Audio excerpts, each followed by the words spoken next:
La función y la forma de las alucinaciones esquizofrénicas, en general, tiene que ver con la negación de la realidad, mientras que la función y la forma de las benignas alucinaciones observadas en el Monte Carmelo tiene que ver con la creación de la realidad, que trata de imaginar cómo sería una vida completa, feliz y saludable, una vida que el destino ha negado cruelmente a los pacientes allí hospitalizados.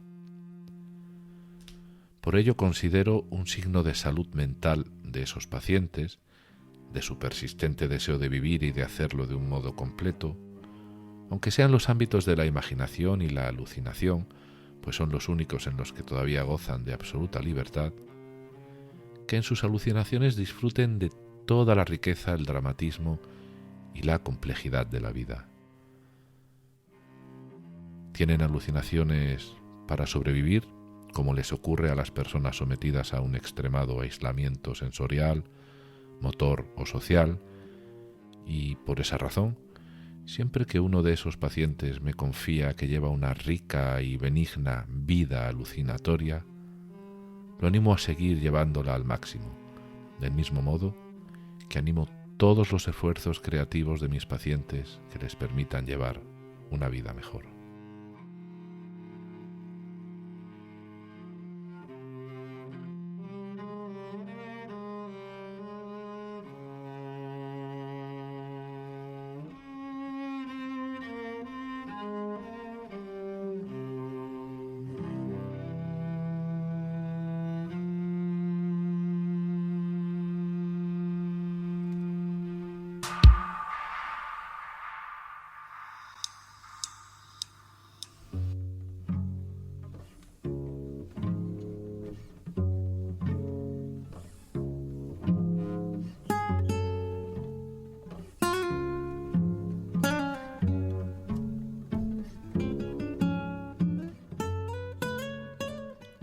Hola, ¿qué tal? Bienvenida, bienvenido una vez más, o por primera vez quizás, a Paseando con Oliver Sacks, este podcast en el que nos paseamos por la vida y la obra de este científico compasivo. Si ya eres escuchante habitual, ya lo sabrás, te habrás dado cuenta. Si no lo eres, si llegas aquí por primera vez, además de ser muy bienvenido, muy bienvenida, pues te adelanto que en este podcast es Oliver Sacks quien lo hace todo, lo dice todo. Yo me limito a entrar en sus textos, ya sean casos clínicos, en su autobiografía, selecciono, ordeno, comento, y y aún así muchas veces no me parece nada fácil. Por lo tanto,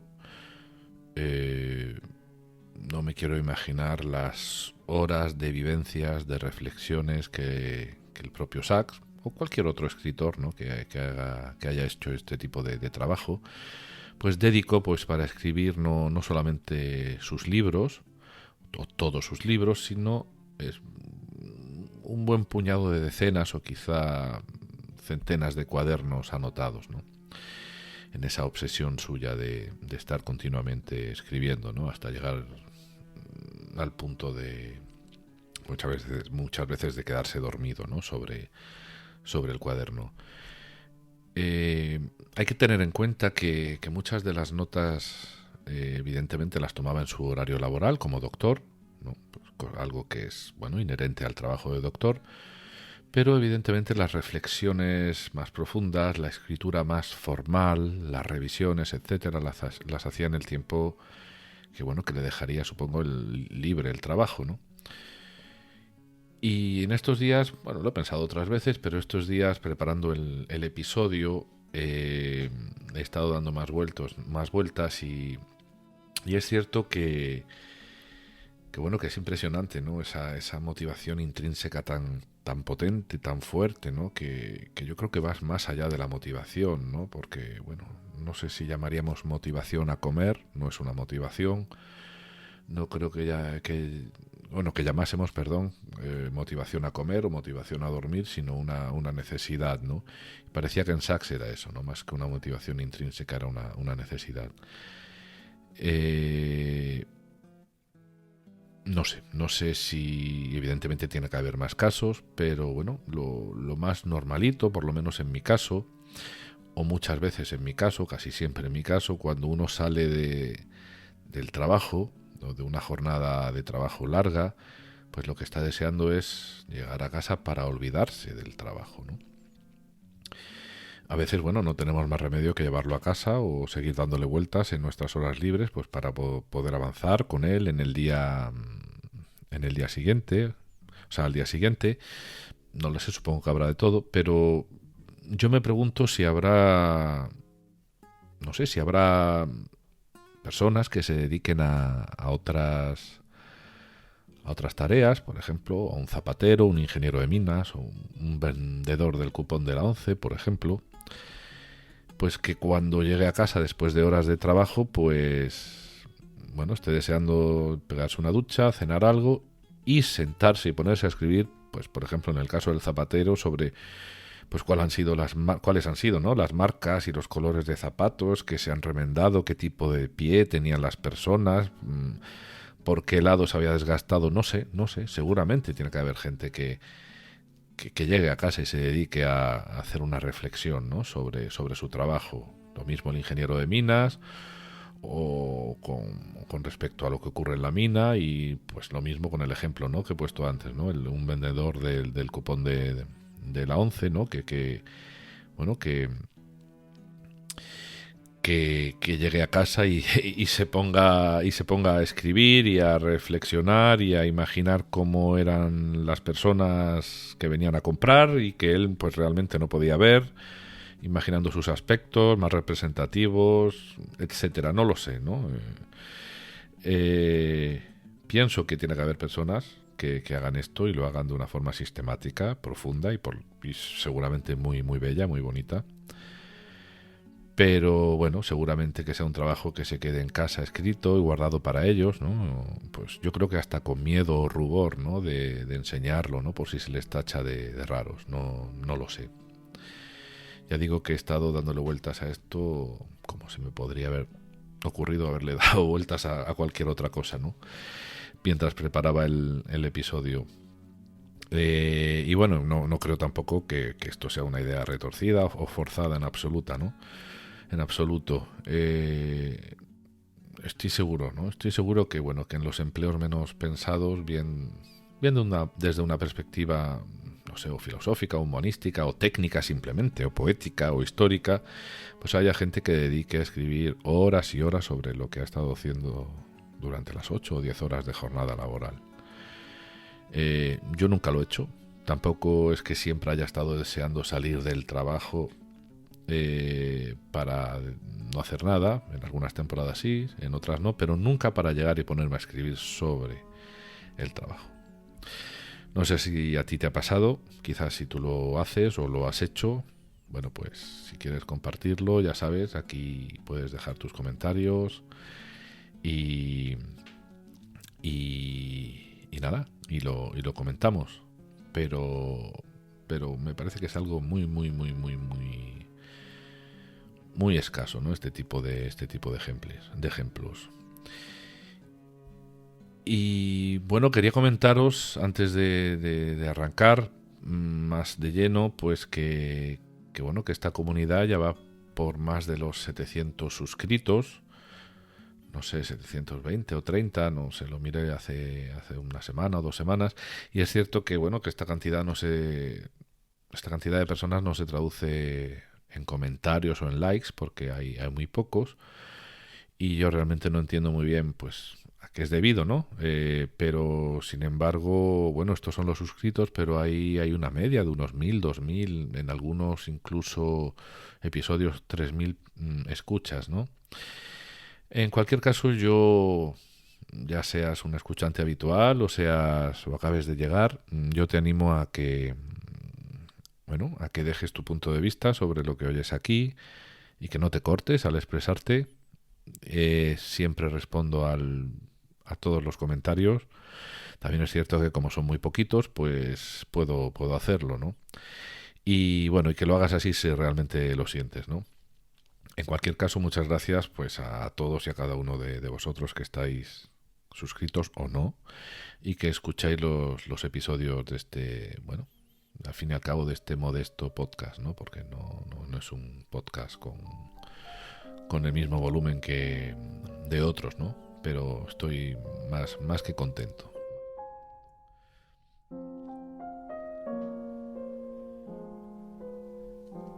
El texto que hemos leído al comienzo del episodio pertenece, como habrás podido imaginar por el título de este, al libro Despertares. Despertares se publicó pues originalmente en 1973 y fue sometido posteriormente a algunas revisiones por parte del autor, por parte de Sacks, y hasta hace no mucho no estaba disponible en formato papel. Me refiero en su publicación por Anagrama, ¿no? en España. En inglés sí es cierto que ha estado, yo creo que disponible, bueno, las veces que lo he ido a buscar a ver si estaba en inglés, pues bueno, siempre se ha podido comprar. De hecho, yo lo compré originalmente en inglés. Estuve buscándolo a principios de este año, pese, como he dicho, a tener la versión inglesa, que fue la que fui leyendo años atrás, bueno, con todas esas limitaciones que el inglés me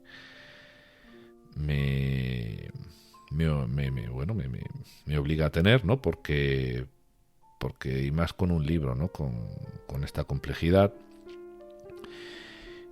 Y bueno, pues entonces acabé comprándolo en la versión electrónica, ahora unos meses, bueno, ahora un año, cuando empecé a planificar esto del podcast. Digo, bueno, voy a ver si voy comprando todos los libros, y concretamente Despertares no estaba en formato papel. Y bueno, yo creo que es un libro que para afrontarlo desde una perspectiva de estudio, pienso que es un libro que hay que tenerlo en papel, por lo menos desde mi punto de vista. Vamos a ver. Es cierto que en formato electrónico es muy cómodo de leer un libro cuando empiezas y lo vas a terminar.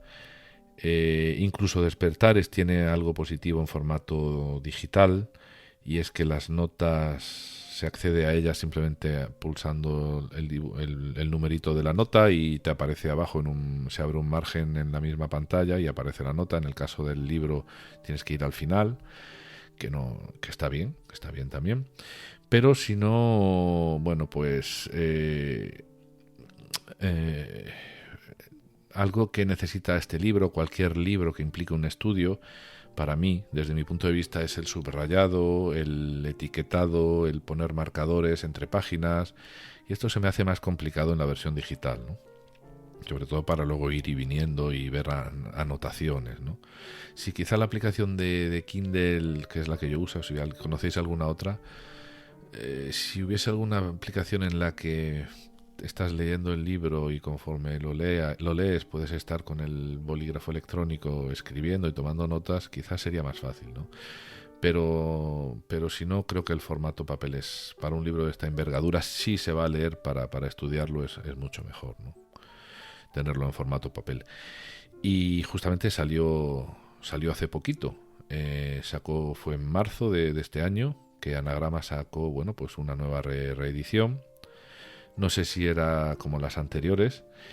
Esta reedición corresponde a la edición de Sacks del 90, si no me equivoco.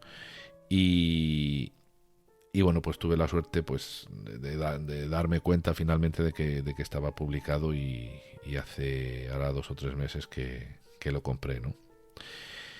Y ahí lo llevo encima, ahí lo he estado llevando encima este tiempo, ¿no? Porque he tenido que leerlo pues para empezar a trabajar con él, ¿no?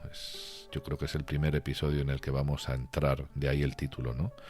Comprendiendo Despertares. Vamos a entrar en el libro y a dar un barrido por su contenido, sin entrar en detalle en nada. Ya comenté en episodios anteriores que bueno, entraremos en detalle en libros, en algunos libros entraremos en detalles, capítulos sueltos, pero habrá libros que merecerán dar una pasada inicial y luego ir en orden, ¿no? Y Despertares es uno de ellos.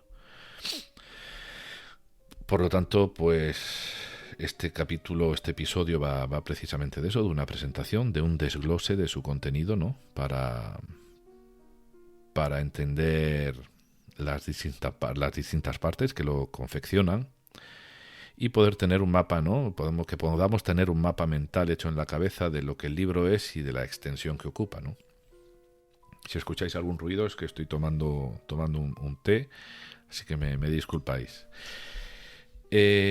Bueno, por supuesto el libro, Despertares, el corpus del libro, pues son los 20 casos que Sachs describe de todos los enfermos que tuvo, a los que les estuvo administrándole la droga, la L-Dopa. Pues él selecciona 20 casos que describe durante las fases de antes, durante y después, ¿no?, de la administración de la L-Dopa. Y la L-Dopa, o la llamaremos L-Dopa, sí, vamos a llamarle L-Dopa porque siempre será más fácil llamarlo así que llamarlo aminoácido dihidroxilfenilamina lebórgica, ¿vale? Pues L-Dopa.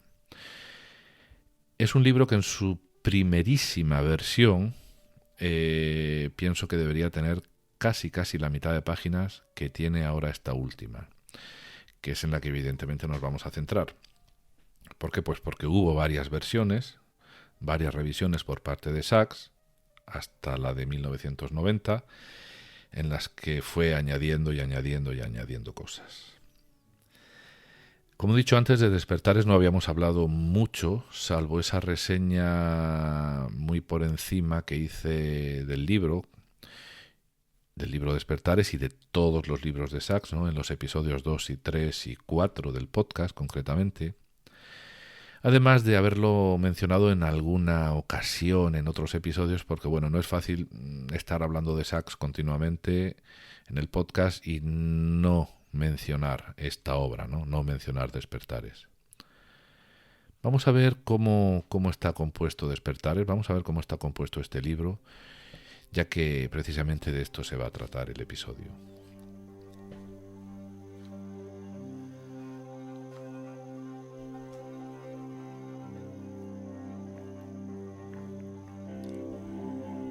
Pues al abrir el libro, como ocurre con la mayoría de los libros, nos encontramos la dedicatoria, y este libro está dedicado a Luria y a Auden. Si quieres saber más sobre estas personas que fueron claves en que Sachs decidiera no ya escribir el libro, sino decidiera el tono y la forma en contar lo que aquí cuenta, te remito al episodio 2 del podcast, que se titula La escritura como meditación, parte 1. Ya que ahí sí que explico quiénes son Luria, quiénes son Auden, etc. Acto seguido, pues nos encontramos los agradecimientos. Además, agradecimientos que están fechados en el 90, no en el 73, ¿no? O sea, en la última revisión que hizo Sachs. En esa revisión, o en esa edición revisada y definitiva del libro, coincidiendo con el estreno de la película de Despertares, que fue realmente quien puso a Sachs en la mirada internacional, ¿no? Ya en los círculos médicos, en otros círculos, evidentemente, pues tras la publicación de su primer libro, Migraña, pues ya Sachs pues empezaba a ser conocido, pero no estaba en esa mirada, en la mirada internacional. Y esto es así, que la visibilidad para que el trabajo de uno, por supuesto, si el trabajo es bueno, pues para que la visibilidad exista y tenga éxito y se aprecie, pues siempre hace falta un empujón, ¿no? Y bueno, ahora parece que está muy de moda que hay que estar visibles en la red social para ser alguien, o si vendes un producto.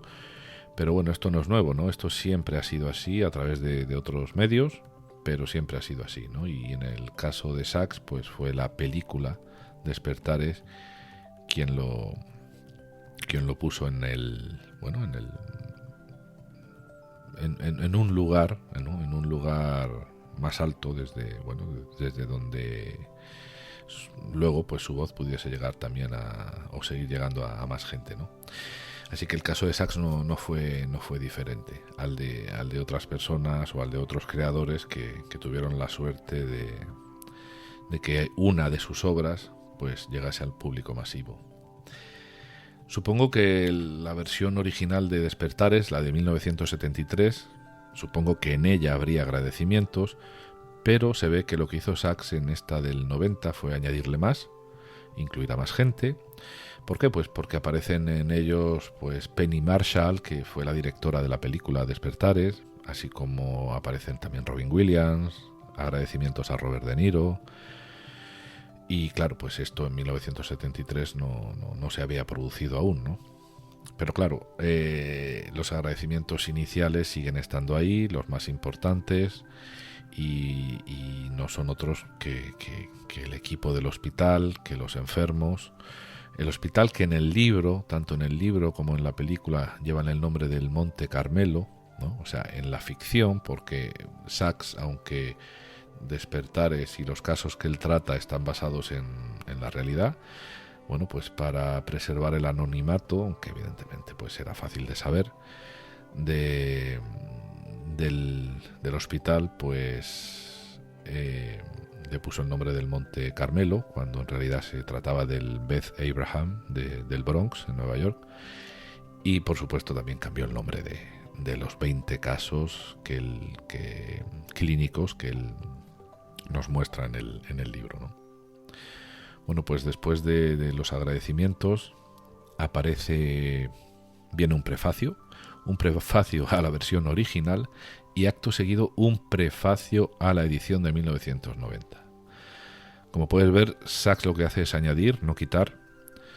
O sea, no hace una destilación de su obra o una sustracción de partes de su obra, sino que va superponiendo capas, ¿no? Pues para que podamos hacernos una idea más precisa de cómo se construye y se reconstruye una obra que según él es dinámica y que el autor decide que ha de seguir viva, ¿no?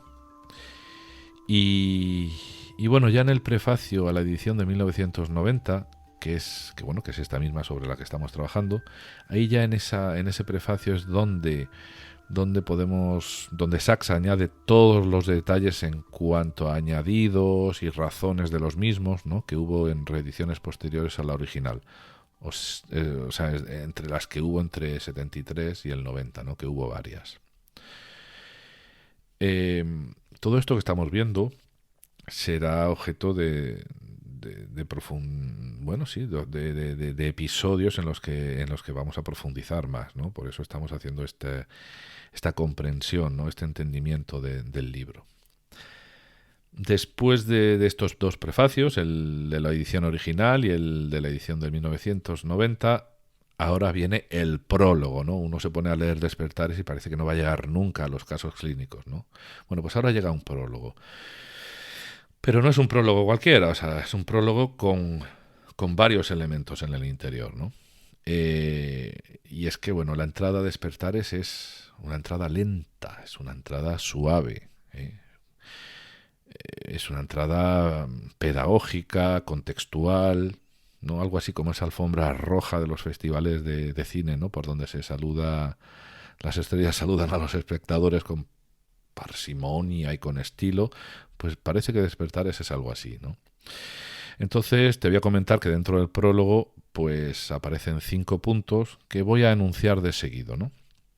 El primer punto es la enfermedad, se titula así, la enfermedad de Parkinson y parkinsonismo.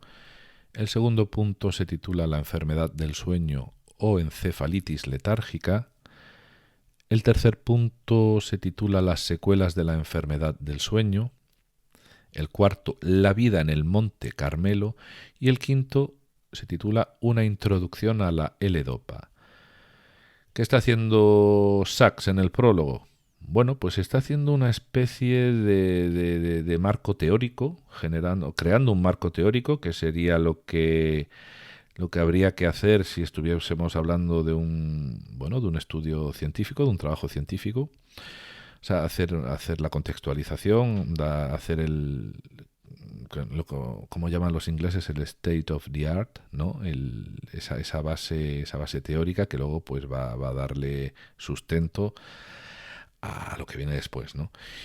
Y bueno, entonces, pues fijaos, o fíjate el punto 1 y el punto 2. El 1 es la enfermedad de Parkinson y el parkinsonismo. El punto 2 es la enfermedad del sueño o encefalitis letárgica.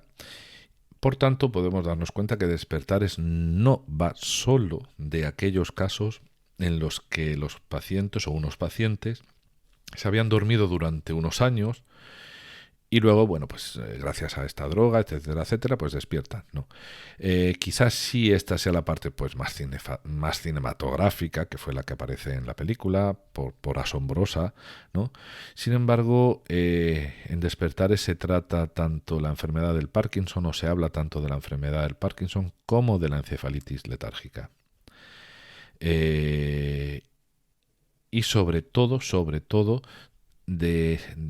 se hace un análisis comparativo de estas dos enfermedades, ¿no? Y cómo son también de forma cualitativa y cualitativamente cómo son y cómo responden a la L-Dopa, ¿no? Cómo responden a la droga también de forma diferente. Entonces, bueno, pues luego, como he dicho, el punto 3 serían las secuelas, ¿no? Que deja en el enfermo esta encefalitis letárgica, y luego pues cómo fue la vida o cómo era la vida en el hospital, y luego hace una introducción a la L-Dopa, ¿no? Que es una dopamina sintética, y nos habla de cómo actúa, cómo afecta y bueno, y qué efectos indeseables produce tanto pues a los parkinsonianos como a los postencefálicos, ¿no? A los que sufrieron la encefalitis letárgica.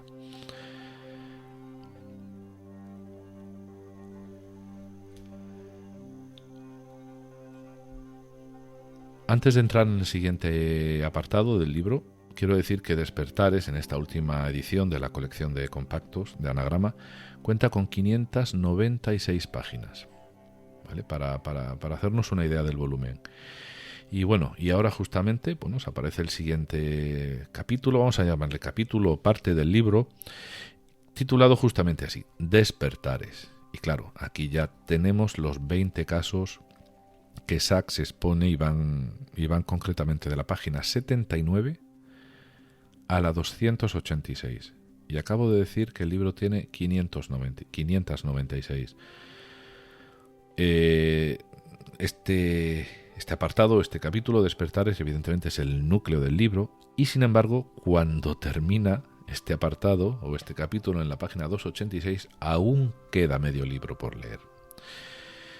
Como he comentado anteriormente, estos 20 casos, en estos 20 casos, Sachs hace la descripción de la evolución de estos pacientes, antes, durante y después de suministrarles la L-Dopa. Y bueno, entre ellos, por supuesto, se encuentran Leonard y Lucy, que quien haya visto la película, o sobre todo si la habéis visto varias veces, quien haya visto la película podrá recordar, al menos Leonard evidentemente, pues fue interpretado por Robert De Niro, ¿no? Podréis recordar a estos personajes. Quizá Lucy pues aparece muy poco en la película, aunque en el momento en el que aparece es una escena bastante entrañable. Y por supuesto recordaréis al Dr. Sayer, que en la película era el papel de Robin Williams, ¿no? Haciendo precisamente del Dr. Sachs. Bueno, pues supongo que sería Sachs quien decidiese jugar, ¿no? Con el nombre, o quizá el guionista, no lo sé, supongo que sería Sachs, o por lo menos habría tenido su aprobación, ¿no? Porque bueno, decidieron llamarle al Dr. Sayer cuando Sachs pues también empieza por S, y después le sigue una A, Sayer o Sayer, vamos a decirlo así, Sachs, y bueno, pues al fin y al cabo los dos doctores, los dos nombres, pues tienen cinco letras, ¿no? Bueno, simplemente una curiosidad. Quiero volver a recordarte que el título del episodio es Comprendiendo Despertares. Por lo tanto, no vamos a exponer ahora ninguno de estos casos aún.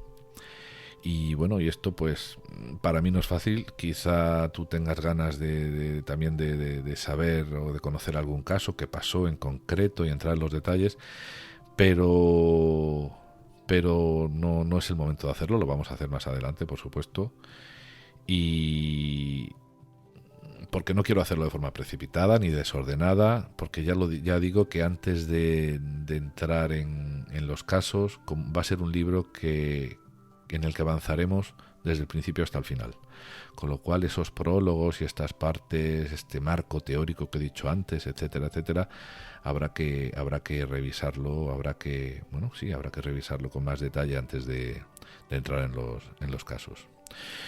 Lo que sí quiero hacer, antes de pasar al siguiente apartado del libro, es nombrar a las personas que han iluminado evidentemente este libro, ¿no? A estas 20 personas con esa tremenda enfermedad, ¿no? Y no nombrar solamente a los que tuvieron a los que tuvieron suerte de haber aparecido o de que se les pusiese una cara en la película, ¿no? Como fueron Lucy y Leonard.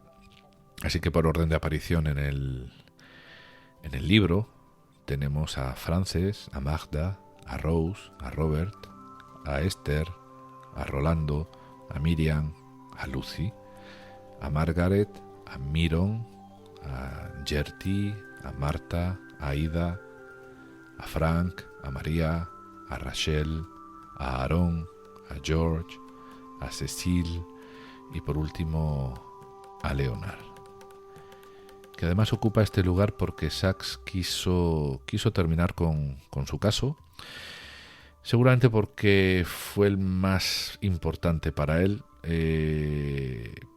Fue Leonard de quien Sachs más aprendió, pues de las profundidades más abisales de esta enfermedad, de estar dormido por un lado y vivo también. Así que, de estar en un limbo, ¿no?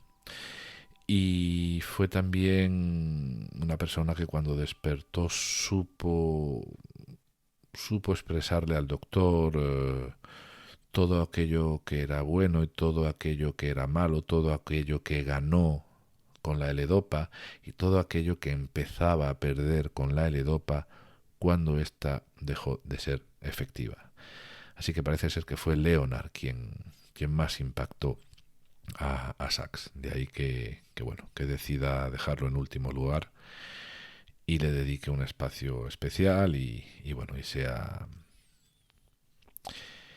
Y tal cual ocurrió ocurre en el libro, evidentemente, pues podemos ver que en la película, pues al fin y al cabo, la historia está centrada en la relación de Leonard con Sachs. Entonces llegamos a la mitad del libro y Despertares ya ha terminado, o sea, estos casos ya han terminado. Pero claro, vienen más partes. El siguiente apartado o capítulo se titula Perspectivas.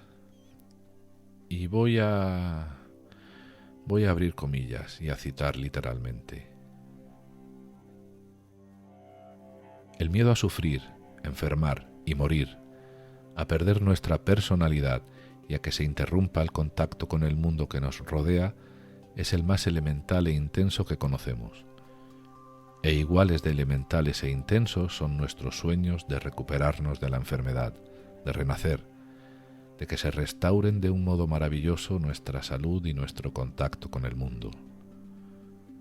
La sensación de que algo pasa que no está bien, de que estamos enfermos o equivocados, de que nuestra salud no es la que debería ser, de que algún trastorno se ha apoderado de nosotros y ya no somos los mismos, es básica e intuitiva en todos los seres humanos. Y también lo es la sensación de volver en sí o despertar, de euestesia o recuperación, de que somos de nuevo los de antes y hemos recobrado nuestro contacto con el mundo. Es decir, la sensación de estar sanos, de estar bien, de gozar plenamente de la vida y de estar integrados en el mundo de una manera armoniosa.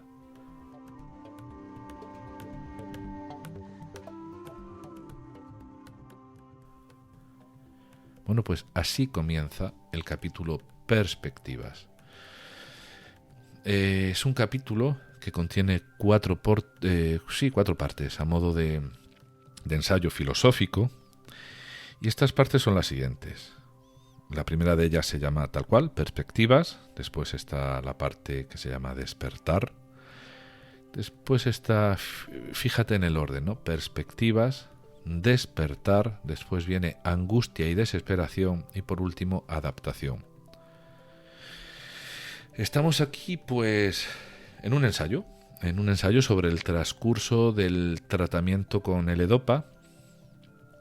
Pero como podría ser el proceso de cualquier otra enfermedad, ¿no? Sobre la que se aplica un fármaco, se obtienen resultados óptimos y bueno, pues luego, pues en muchos casos, o en algunos casos, esta mejora revierte, ¿no? Pasando así la persona, pues, como dicen estas cuatro partes de este capítulo, ¿no? Por un periodo de angustia y de adaptación, una especie de duelo, ¿no? Por sí mismo, y luego una última fase de adaptación, ¿no? Y bueno, esta palabra también habría que entrecomillarla mucho, ¿no? Así que tenemos perspectivas sobre el qué va a hacer la droga, el despertar, qué ocurre en el despertar, la angustia y la desesperación al ver que la droga falla, y una adaptación, ¿no? De eso trata este capítulo, ¿no? Perspectivas, que he dicho que es un ensayo. Y además he dicho que es un ensayo filosófico. Y cuando digo que es un ensayo de carácter filosófico, no hablo usando esta palabra, ¿no? Como si cualquier cosa pudiese caber, ¿no? en ella, ¿no? Es que resulta que desde los comienzos del libro, Sachs ya deja muy clara que su aproximación a esta enfermedad, y no solo a esta enfermedad, también lo hizo en su libro precedente, Migraña, su primer libro. Aunque aquí es cierto que lo hace con más profundidad, ¿eh? Migraña es un libro, entre comillas, un poco más técnico, ¿no? También lo hace, pero aquí lo hace con más profundidad. Y Sachs lo deja claro, ¿no? Él deja claro que la aproximación que él tiene a la enfermedad, o de la aproximación que él hace al entendimiento de la enfermedad, y que por lo menos,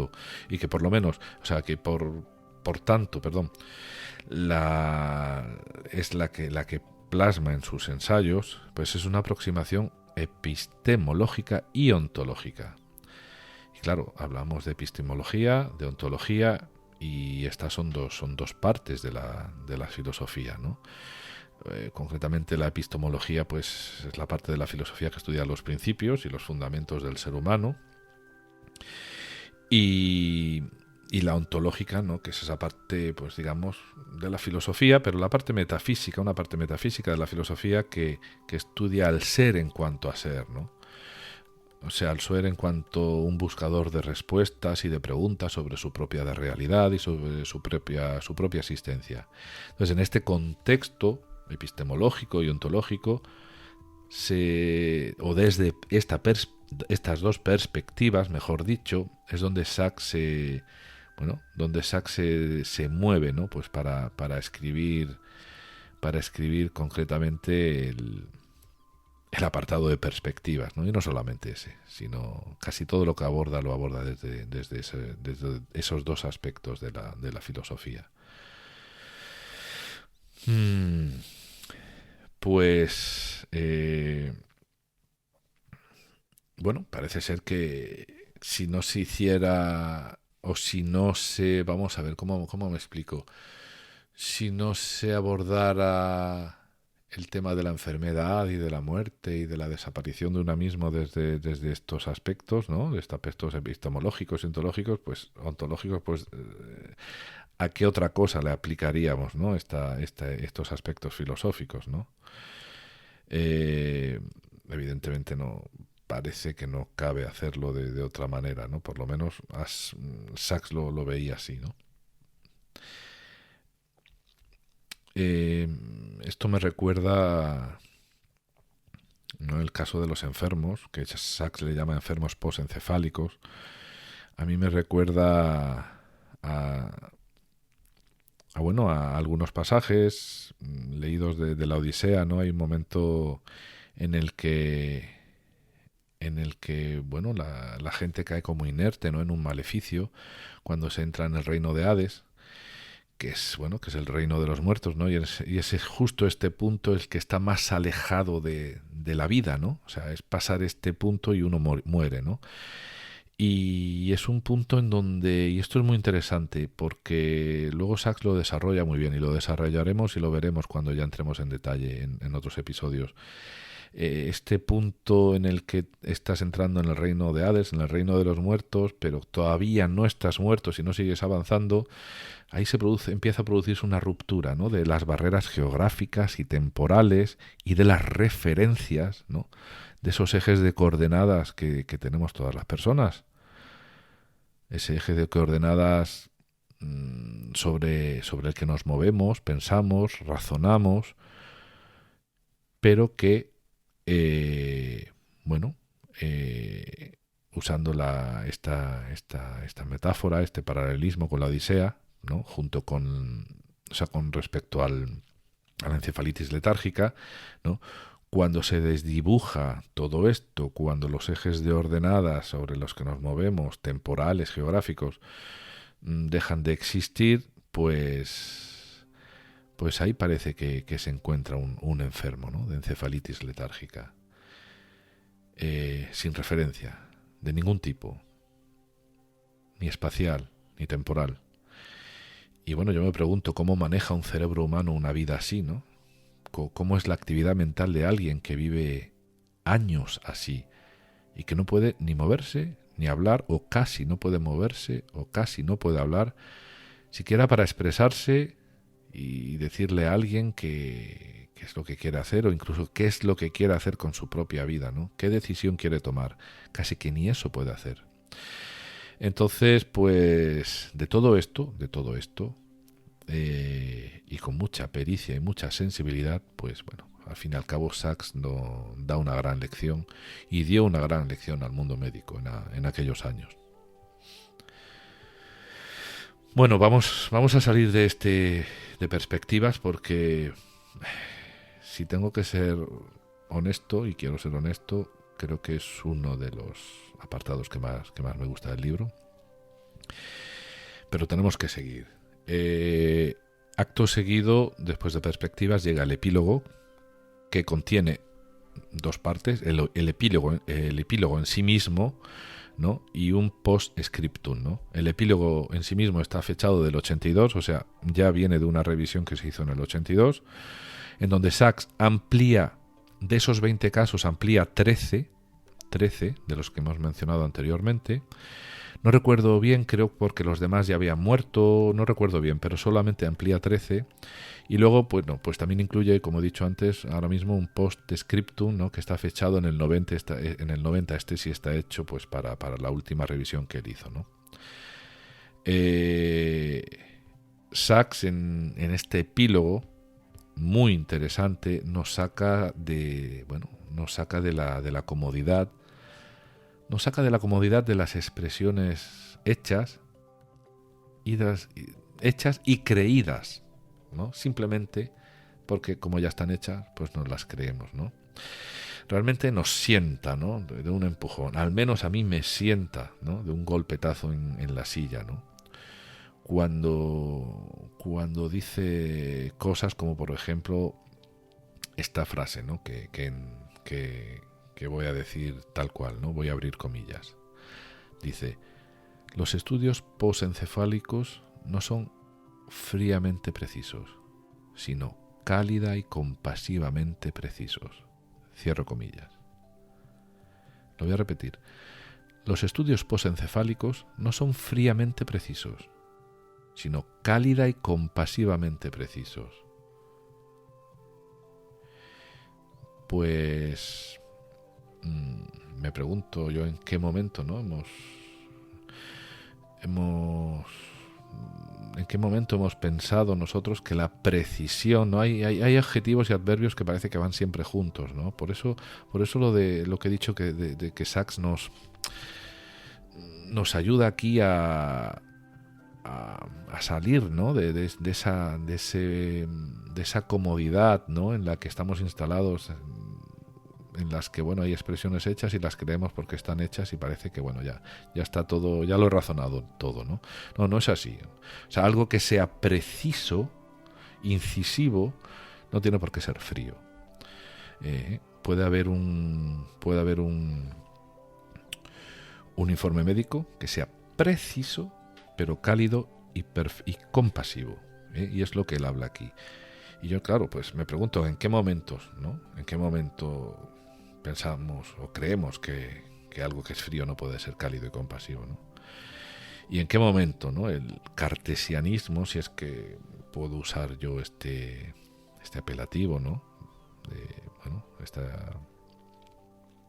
Esta palabra, en qué momento, ¿no? Esta idea de lo cartesiano, proveniente de Descartes, este cartesianismo se desfiguró, ¿no? Se desfiguró y nos convirtió en personas binarias, en personas de unos y ceros, que nos convirtió en dicotómicos, ¿no? O sea, en todo o nada, ¿no? A veces creo que precisamente por estos planteamientos que hace Sachs merece leerlo, más allá, ¿no? O sea, evidentemente merece leer, bajo mi punto de vista, casi todo lo que escribe, ¿no?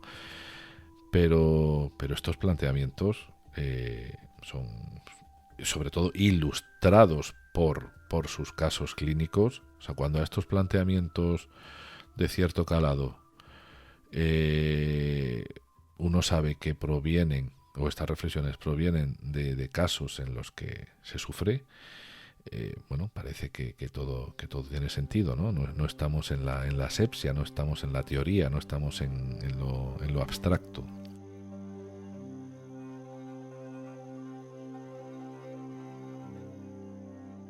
Bueno, después del epílogo llegan los apéndices, en los que encontramos pues una serie de apartados, concretamente 6, ¿no? Voy a ir rápido. El primero de ellos es Historia de la enfermedad del sueño. Bueno, simplemente leyendo los apéndices, pues ellos mismos nos van a decir de qué tratan, ¿no? El segundo apéndice es fármacos milagrosos, ¿no? Donde, bueno, comenta, por ejemplo, qué relación tuvieron William James o Freud con los fármacos punteros que había en sus épocas. El tercer apéndice se titula Más allá de la L-Dopa. El cuarto, el espacio y el tiempo parkinsonianos, y aquí yo pondría un gran asterisco. Este es un apartado de no muchas páginas al que le tengo que dedicar sí y solo sí. No creo que pueda expresar esta expresión en este caso. Pero bueno, al que le voy a dedicar un episodio completo. Y no es muy extenso, pero es que va en esa línea de lo que he comentado antes, ¿no? De esa metáfora con la Odisea, ¿no? De llegar al reino de Hades, de estar dejando el mundo de los vivos, y donde ese eje de ordenadas espacial y temporal se desdibuja y no hay referencias, ¿no? Y entonces, bueno, aquí es cuando Sachs nos habla de que al paciente postencefálico le hacen falta referencias externas porque ha perdido las suyas.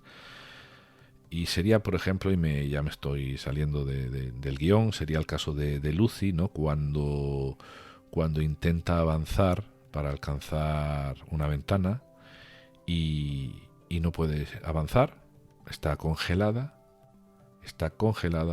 y al doctor se le ocurre que lo que necesita es una voluntad externa, ¿no? Una voluntad externa que ella no puede sacar de sí misma. Y lo que hace es pintar un tablero de ajedrez en el suelo, o sea, una especie de patrón que, bueno, esto concretamente se ve muy bien en la película. Y una vez dibujado, ella es capaz de avanzar, ¿no? Es capaz de avanzar y llegar a la ventana. Bueno, pues estos espacios y estos tiempos parkinsonianos o postencefálicos están muy bien expresados y con una dulzura extraordinaria en este punto, ¿no? De los apéndices. Bueno, el punto quinto sería la teoría del caos y los despertares. Y el último punto trata de despertares, o sea, de la obra, despertares en la escena y en la pantalla. Evidentemente, aquí está la película, ¿no? Pero adelanto que no solamente se hizo de Despertares la película de Penny Marshall, sino que hubo otras representaciones que ya desarrollaremos. Bueno, acto seguido, y estamos terminando, pues llegan las notas de Sachs, que son muy, muy, muy extensas. De hecho, dentro de las notas hay varias dimensiones, es decir, hay notas a la nota preliminar, hay notas al prólogo, hay notas a la parte titulada Despertares, o sea, a la parte de los 20 casos clínicos, hay notas al capítulo de perspectivas, hay notas al epílogo y, cómo no, hay notas a los apéndices. ¿Cómo iba usted a dejar a los apéndices sin sus notas, Dr. Sachs? Bueno, y para ir terminando, pues nada, nos encontramos ya con un contenido auxiliar, que serían el glosario de términos y sobre todo de términos médicos, y la bibliografía mencionada y consultada, evidentemente, y un índice analítico.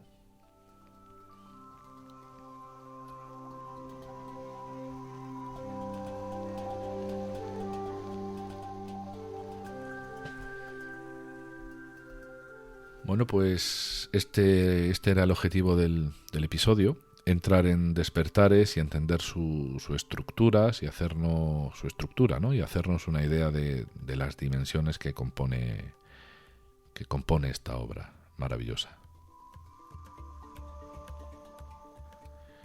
Obra que habrá que recorrer con tranquilidad y con buen ojo en el futuro en este podcast. Y bueno, pues desde aquí, en este caso desde Hendaya, pero bueno, en cualquier sitio en el que esté, desde este micrófono, te quiero agradecer que hayas estado ahí. Como he dicho antes, como siempre, o como algunas veces, o quizá como primera vez.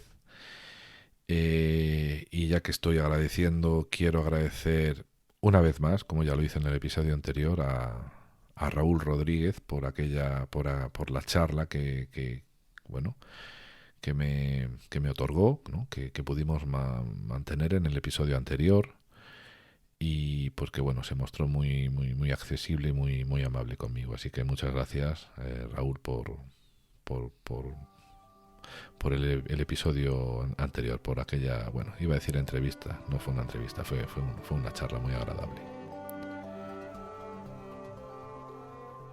Bueno, pues ojalá se te presente un otoño que comienza ya, o ya ha comenzado hace poco.